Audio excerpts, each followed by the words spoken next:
city. The last week, we're going to talk about loving our neighbors and loving our enemies.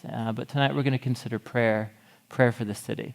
And maybe just as I don't usually get nervous before I preach, but I kind of feel nervous tonight. And I think the reason why is because we're going to look at Genesis 18 tonight. We're going to look at a story where one of God's people prays for a city. It's one of the only stories like it in the whole Bible. And I first kind of was reminded of how awesome this story is. Actually, at our Wednesday morning, how many of you come to the Wednesday morning Bible study? 6 a.m.? It's awesome. It's great. A whole bunch of you come. It's really great. We're moving through the book of Genesis. And Abraham's prayer for the cities of Sodom and Gomorrah, it just blew my mind all over again. And it's been like a fire inside my head for about 3 weeks now. So I can finally unleash it on all of you and get it out of my head, right?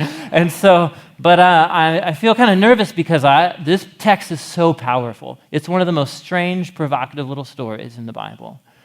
But the truth, if we can hear it with clear, open ears, has power to do deep work inside of each one of us and here in our church. And so it's with trepidation that we open Genesis 18 tonight. One of the things that we talk about here, if you're around Door of Hope very long, you hear us talk about one of our dreams. To be here in the city is to be a part of a revival here in the city of Portland. And revivals happen, first of all, in the church.